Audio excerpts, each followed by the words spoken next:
नमस्कारम, आप सभी का हार्दिक स्वागत है। आज हम जिस विषय पर चर्चा करेंगे वह विषय है योग की परिभाषा। वैसे तो योग की बहुत सारी परिभाषाएं हैं, लेकिन बहुत सरल और सुंदर परिभाषा महर्षि पतंजलि ने अपने योग सूत्र में समाधि पाद के दूसरे सूत्र में कहा है, जो इस प्रकार है। योगस चित्त वृत्ति निरोधः। योग क्या है? चित्त की वृत्तियों का निरोध ही योग है। अब इस सूत्र में जो 4 शब्द आए हैं, योग, चित्त, वृत्ति और निरोध, इसको हम अलग अलग से समझने का प्रयास करेंगे ताकि हम इस परिभाषा को और अच्छे से समझ सकें। तो सबसे पहले जो शब्द आया है योग। योग का अर्थ होता है समाधि। महर्षि वेद व्यास ने योग की जो परिभाषा दी है वह क्या है? योग समाधि। समाधि क्या है? योग है, या यह कहे कि योग ही समाधि है। अब इसको हम व्याकरण की दृष्टि से देखते हैं। योग क्या है? युज धातु से बना है, जिसका अर्थ होता है जोड़ना या मिलना। महर्षि पाणिनि ने अपने व्याकरण में इसके योग की जो धातुएं हैं वो 3 प्रकार की बताई हैं। युजुर योगे, युज संयमने, युज समाधौ। युजुर योगे का अर्थ होता है जोड़ना, उन्होंने बताया है। और युज संयमने का अर्थ होता है संयमन करना। और युज समाधौ का अर्थ बताया है समाधि। तो इन तीनों में अगर हम देखें तो सबसे ज़्यादा योग के करीब युज समाधौ आता है। मतलब योग क्या है? समाधि है। इस प्रकार हम यह कह सकते हैं कि जहाँ पर योग शब्द आएगा वहाँ पर समाधि ही उसका अर्थ लिया जाएगा। संयमने या जोड़ने का जो अर्थ आता है वह योग के उतने ज़्यादा करीब नहीं दिखता, लेकिन समाधि जो है वह योग के ज़्यादा निकटतम लगता है। इसलिए हम यह कह सकते हैं कि योग क्या है? समाधि है। जहाँ जहाँ भी योग शब्द का उपयोग होता है या किया जाता है वहाँ पर अर्थ जो निकलेगा वह समाधि ही अर्थ निकलता है, या हमको यह मानना चाहिए कि यहाँ पर समाधि ही अर्थ इसका होगा। अब दूसरा शब्द जो है चित्त। चित्त क्या है? यह हमारे अंतःकरण का एक अंग है। हमारे अंतःकरण में 4 अंग है: मन, बुद्धि, चित्त, अहंकार।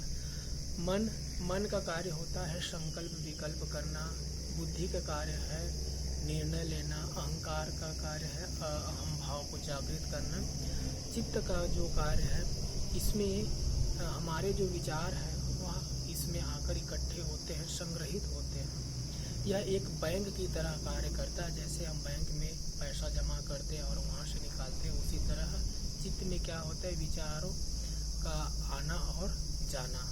अच्छे और बुरे विचार इसमें आते हैं और जाते हैं।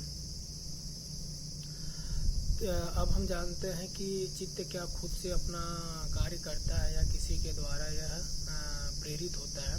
तो चित्त क्या है? यह जड़ है, यह खुद अपने आप कुछ नहीं करता। यह प्रकृति के 3 गुणों से प्रेरित होकर क्रियाशील होता है।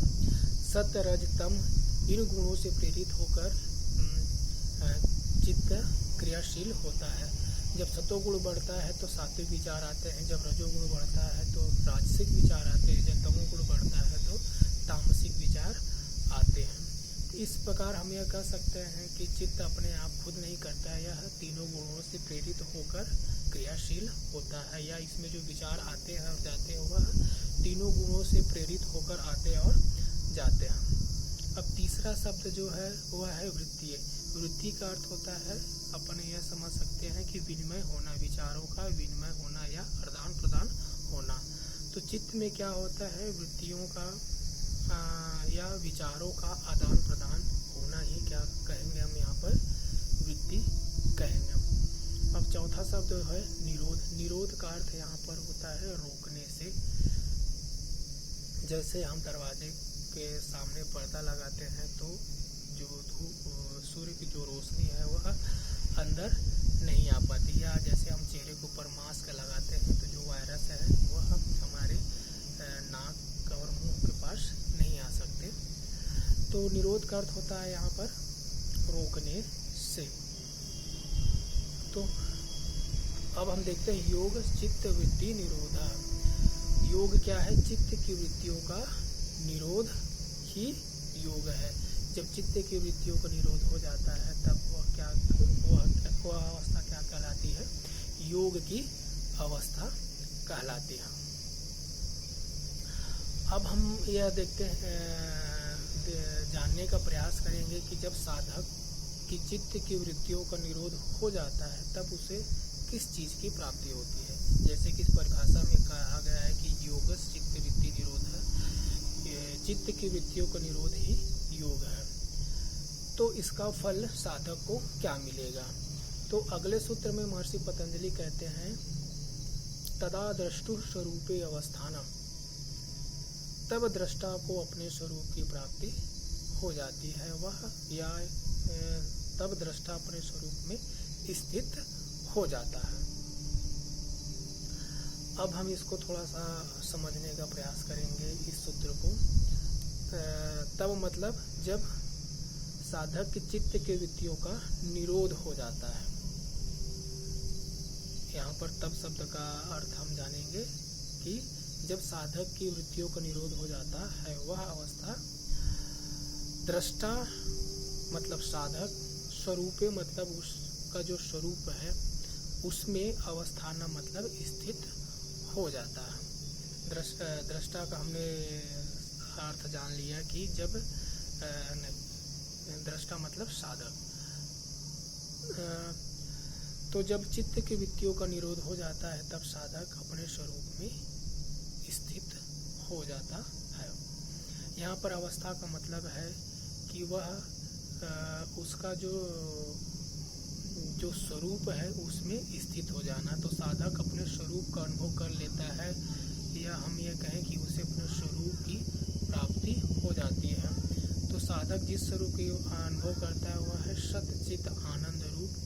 वह इस शरीर से परे, मन से परे, बुद्धि से परे, इंद्रियों से परे अपने सच्चित आनंद स्वरूप में, अजर अमर अविनाशी स्वरूप में स्थित हो जाता है।